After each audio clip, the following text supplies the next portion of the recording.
welcome back to yet another episode of Perf Podcasts. Today, joining with me, we have our new coach from Perfomotion, Mónica. How are you doing today? I'm doing great. You? I'm good. Thanks for asking. So, Awesome. Mónica is our new powerlifting coach as well as our nutritionist as well. So, she'll be working along with Taryn for nutrition and the rest of us coaches for coaching. And Mónica, just give us a brief introduction of yourself. Yeah, so I'm Mónica. I'm from Mexico.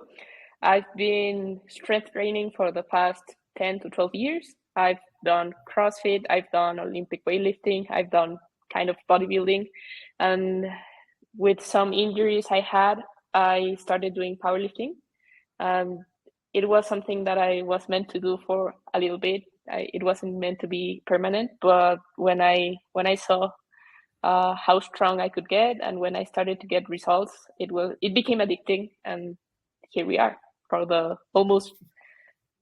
past 3 years we've been powerlifting.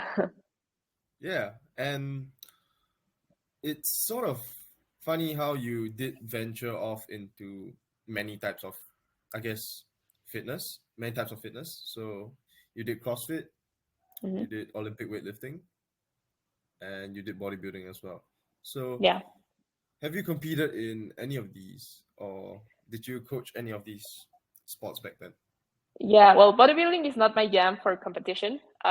It was the first thing I started doing because I got into the gym, and it was the easiest thing to learn at first. One of the first books I bought in programming, you could say, was the Arnold Encyclopedia, the big one, where he told you to drink milk every day and be almost a German farmer. So yeah, that's the first point I got into programming. But in CrossFit, I competed in some team competitions. I've never really enjoyed solo competitions until I got into powerlifting. So in CrossFit, it was really stressful trying to qualify as an individual. So I focused mainly on competing in teams. And then I loved getting stronger on the Olympic lifts. So that's when I transitioned to a bit more of an Olympic weightlifting focused program. Yeah. And in weightlifting, I competed at a local competition, but it was really small. So yeah. Oh, okay. And how did it feel transitioning from a team sport such as CrossFit towards a solo sport like weightlifting? Did you feel more stressed, or? Yeah, I actually still get really stressed in competitions, mainly the days prior. One of the things I always have nightmares about is about forgetting how to do the movement. So when I was competing solo in CrossFit, that's one of the main things I was always scared about. I was like, maybe I'll get on the floor and forget how to do a snatch, right? So that's one of the things I didn't like about solo competitions. But when I got into powerlifting, and after my first competition, I realized it was something I had done for a lot of time, and I started being more confident in that. So it's been fun getting to know that side of myself, but it has also been a process into enjoying the competitive side of powerlifting. Yeah, and I guess with powerlifting being such a repetitive sport, it has sort of developed like your self-efficacy and your confidence when you go under the bar on the platform as well. Because when you do it so many times, it just becomes natural at this point. Yeah, I was actually talking with some people in my gym. They were kind of making fun of me because I don't train at a powerlifting gym. So it's a CrossFit gym. And for bench, I have to line up the bench. I have to put a plate behind the bench so it doesn't slide. I have to do everything to make my setup as neat as possible. As optimal as possible, to do a rep that will last probably 1 second.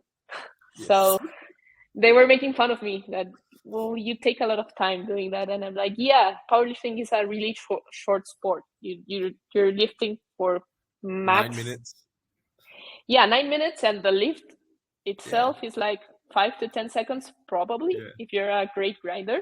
So you have to take care of everything outside of those 10 seconds. And if I'm not doing that, then I'm probably just missing out on having an optimal performance. So yeah. Exactly. It's sort of like bodybuilding, but bodybuilding is much harder in the sense where like they Yeah. have to stay locked in like the Yeah. nutrition and training just for like that few minutes on stage. So Yeah.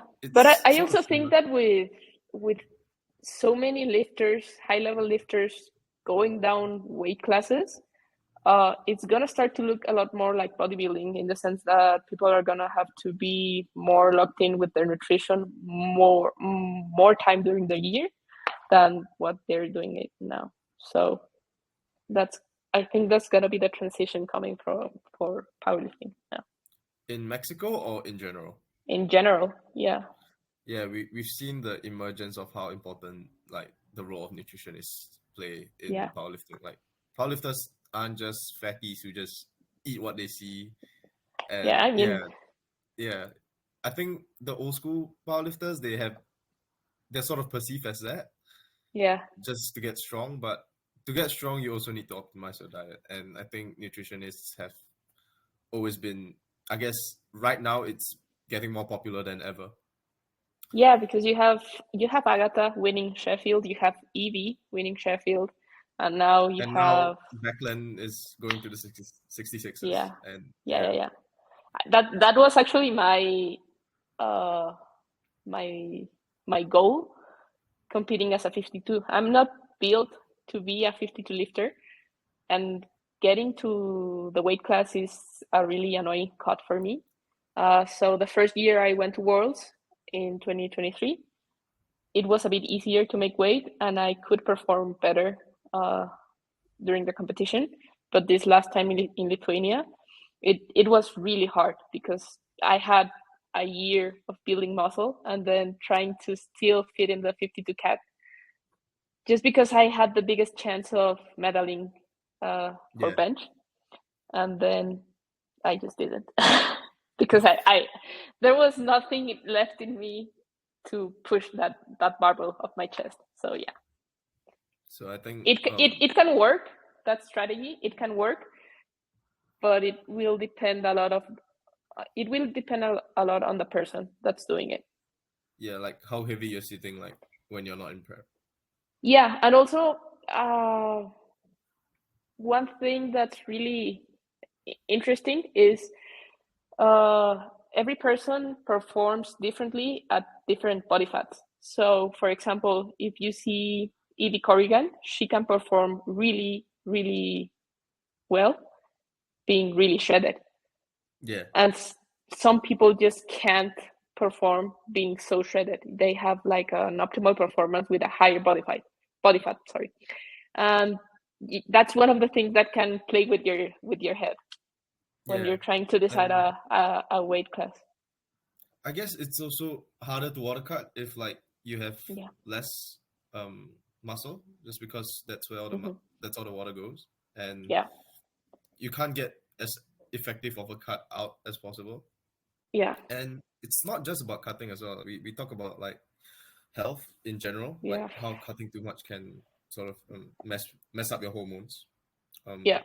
I know lifters who like miss their period if they Yeah. cut like way too much. And yeah, just share with us like a couple of stories, like, and just share with us like how cuts can be good and can be bad at the same time.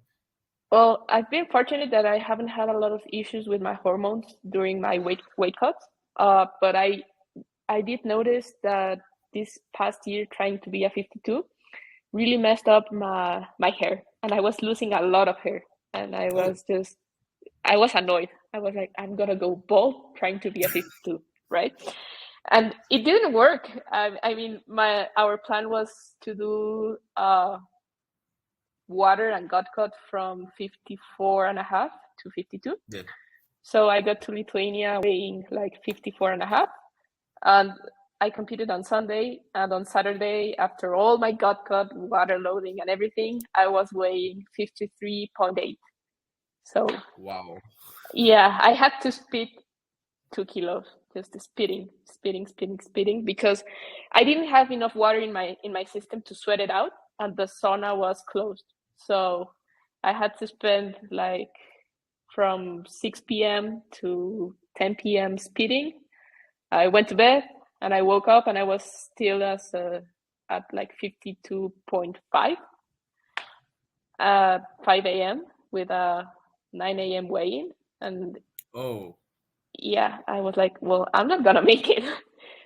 And Lithuania was a weird place.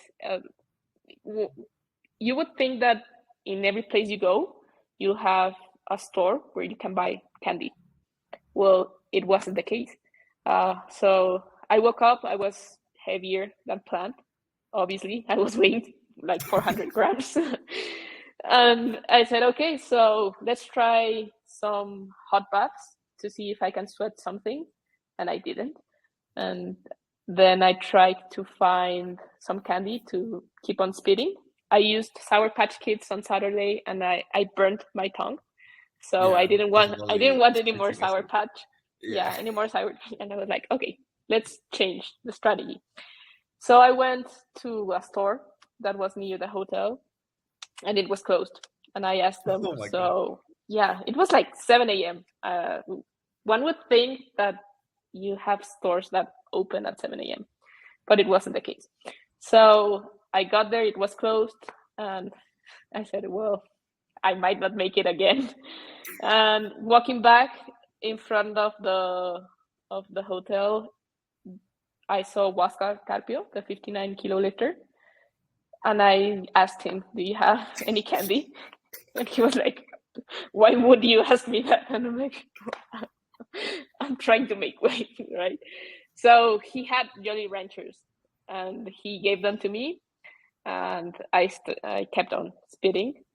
But the car we had, we rented a car to move around Lithuania.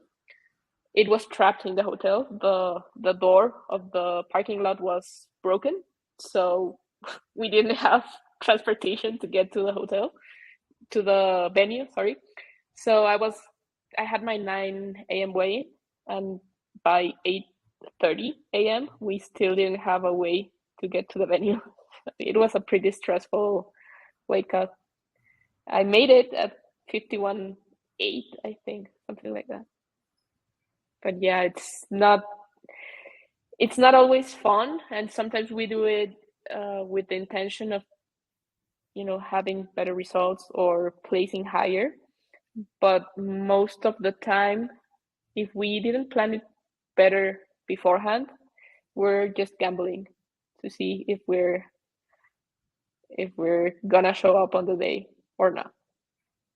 Yeah, and I guess there's a lot to take away from like this experience, like moving Yeah. forward to Germany. Yeah. And Yeah. you can, I guess, when you take this away as well, how do you sort of impart like your knowledge to like your nutrition clients, and I guess in a way also try to help them so that we avoid whatever happened to you as much as possible? The thing that happened with me was that we were trying to stay at a higher body weight during my prep, so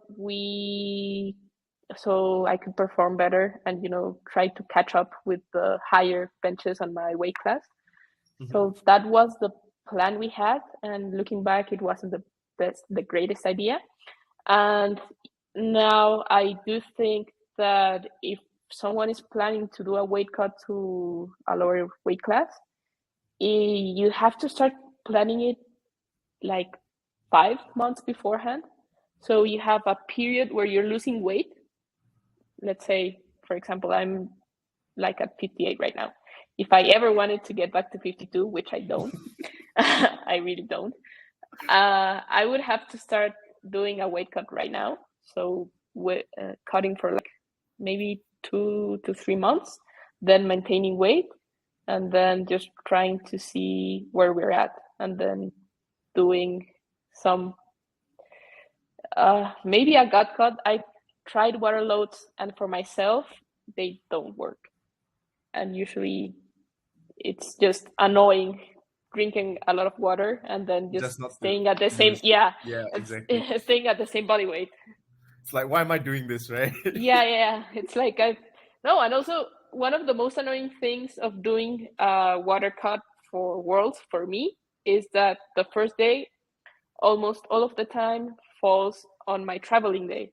So I have to buy water at airports. That's like $10 per bottle. So it's really expensive. And then it doesn't work.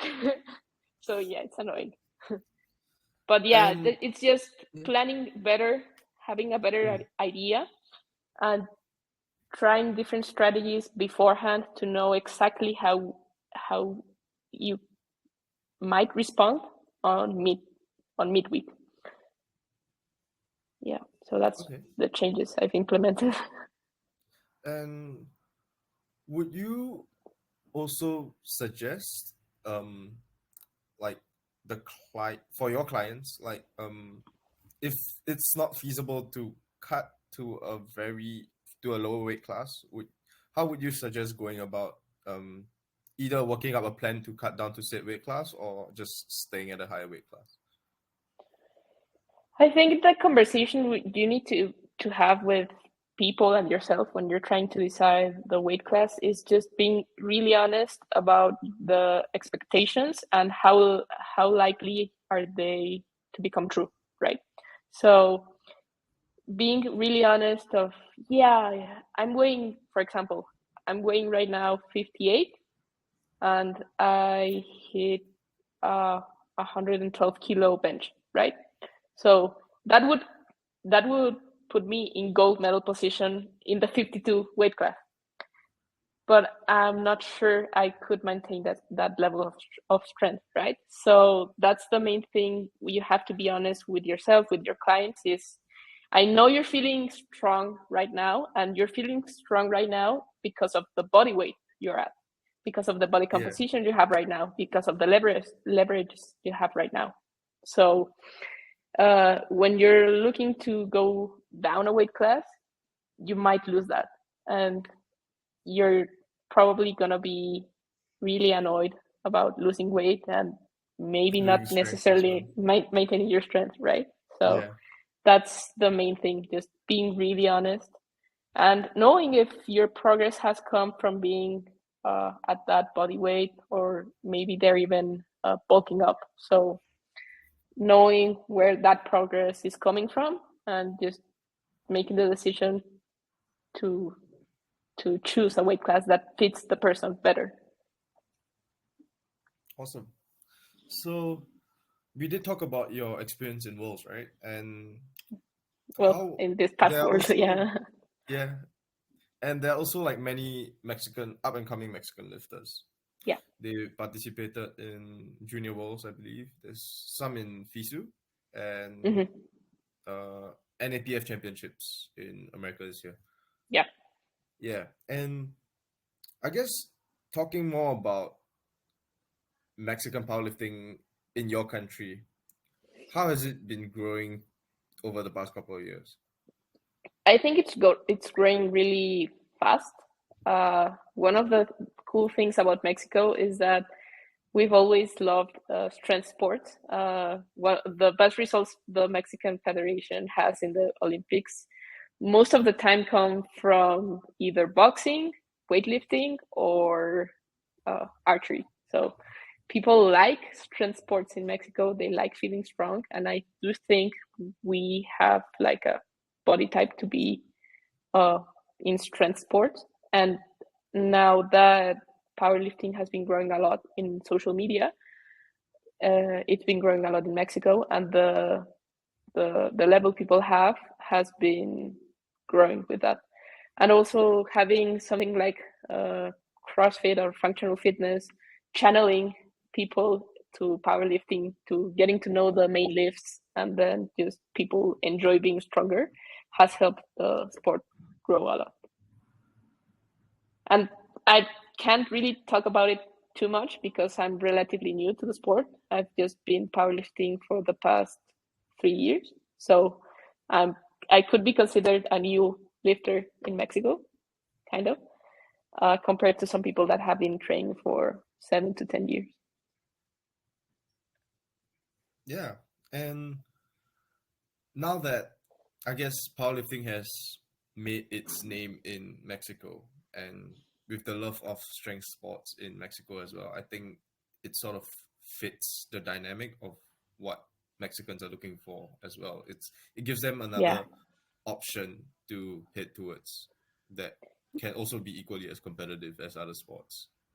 Yeah, and also I think the barrier of entry in it that's pretty low has been one of the reasons it's been growing a lot. You just need access to a gym and a barbell, and a gym that doesn't hate you for doing deadlifts, right? So if you have that, you're gonna be doing powerlifting just fine.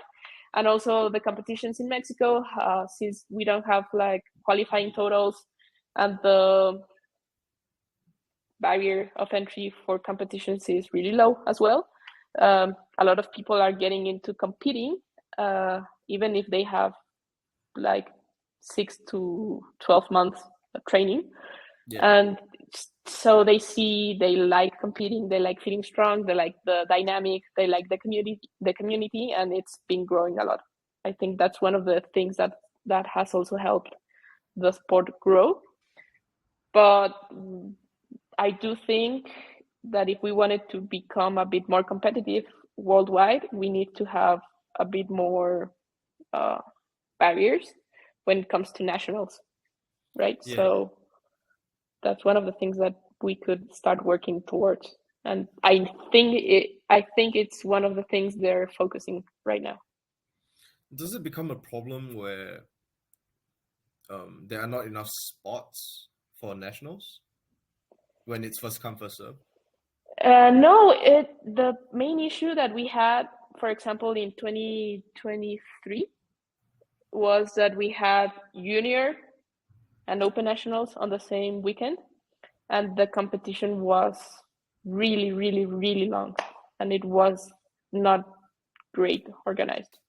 So that's the main issue they had, and they split nationals this year. So open nationals is in March, and junior nationals is in May, I believe. Yeah, that makes sense. So yeah, and the flow of the competition has been better, and people in Mexico have become better at organizing events. So that's cool, and we still don't have the problem of having too many people competing. But I do think that especially in junior nationals, it might happen in the next year probably. Yeah, exactly. And when these sort of issues come up, when there's too much demand and too little supply, and I think it's when we need to start filtering out the stronger ones, and that's when qualifying totals come into play. Yeah, but I also think that for example, in the male side of things, qualifying totals would make a bit more sense. But in the female side of things, we still have like the top lifters or the top lifter in each weight class win by a lot. A mile? Yeah. So it's quite so obvious. there's not enough battles within the weight classes in female side of Mexican powerlifting to make it a need exciting. to have to have fielders. So on the male side, I do believe they're getting close to that, but that's one of the things they have to figure out. Yeah, so I think the future of powerlifting in Mexico is looking good.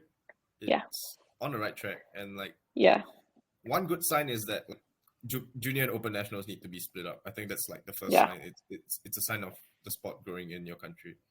Yeah, it's getting big, and also I think that when junior lifters start having great results at Worlds, it motivates people, to compete. So these past Worlds, when Dana won, when Michelle had a great competition, And every other Mexican lifter that competed and had great results, it also motivates people to just try it out. Yeah, it draws attention, I guess, not just to from people in Mexico, but also like sponsorships such as like SBD. Yeah. So now drifting away from the federation in Mexico, just share with us how you got into powerlifting as a coach. So you did conduct classes for CrossFit and weightlifting last time, and bodybuilding as well. So how did you venture into powerlifting as a coach? So I used to coach at a CrossFit gym, like 8 hours per day. So it was almost a full-time job. But during the pandemic, we had to shut down and transition the whole business to the online side of things. So we started focusing on helping females achieve their dream body, you could say. And that's how I got into online coaching. And then I started studying more to learn how to program bodybuilding workouts. And then after that, I started looking into powerlifting programming. And that's how I learned how to program, with also YouTube videos and everything. So I really enjoy the programming side of things. As the first thing I bought was the Arnold Encyclopedia, and it wasn't the best information, but it was the first thing I knew, and I tried to build upon that. And then after a few years, when I started competing in powerlifting, some people asked me to coach them, and I didn't advertise my powerlifting coaching service, you could say, before entering Perf, because I felt like I needed to have a bit more guidance and someone to, show me how high-level powerlifting coaching goes, because most of the knowledge I had was from online courses or YouTube videos, but not necessarily just applied to working with other people. Yeah, and there was also a lack of mentorship guided by someone. Yeah. Online courses, they can be taken, but it's also hard to apply when like you don't really have someone to knock ideas against, like bounce ideas off of. And I guess now having Kelly as a mentor and now entering Perf, how has it been? It's been awesome, because it's funny because one of the lifters I look up to the most is Meg Scanlon, and when I saw her in Lithuania, I couldn't talk. I usually don't admire, you could say, powerlifters. It's just they do the same thing I do, just with a lot more weight. But with Meg, it's really fun because I've always admired her strength, her bench, and also just her body. It was really fun seeing her in person. And then I coached at the same session where Kelly and Steven were at the 66 kilo class. Yeah. And I saw her, and it was really fun, being in that side of worlds, because I had only been an athlete, and then helping my friend in his competition was really fun. So then I admired Meg, and then I got to know a bit more Kelly. Getting to know her and getting help from someone I admire has been really, really fun, and I think it's helped me. We've only had like 2 programming mentorship calls, you could say, and they've been mind-blowing. So that's been awesome. That's great. And I guess now that you're in Perf, what services do you offer? And if people were to look for a coach, how would they reach out to you? Through Perf. Okay, so the the services I offer are nutrition, weekly check-ins and fortnightly check-ins. It depends what you're looking for. If you're near a competition, weekly would be best. But if you're just trying to figure some things out with your nutrition, the fortnightly one would be great. And then I'm also doing the programming for powerlifting coaching. So I have some people that I'm working with Kelly overseeing the program. So she's just overseeing, right? Yeah. She's just making sure I'm doing what she expects of me. And then probably in December, I'm going to be riding solo, I guess, with Perf and the clients I get. Yeah. All right. So I think that wraps everything up. And thank you so much for joining us, Monica. Oh, it's been awesome. And I hope we're going to have more podcasts together. Yeah. Looking forward to it. So yeah, it's funny how, because this is our like first time talking to each other as well. Yeah. All right. So that's all for this episode. And is there anything you'd like to add before we end it? No, it's been great. Well, right. I'm actually recording one nutrition podcast with Alberto Nunez from 3D MJ. Yeah. Yeah. So that's gonna be something cool to look forward to. Yeah. So the viewers who are interested in nutrition, just look out for Monica's future podcast. And yeah, we'll end the episode here and see you guys in the next episode. Thank you guys.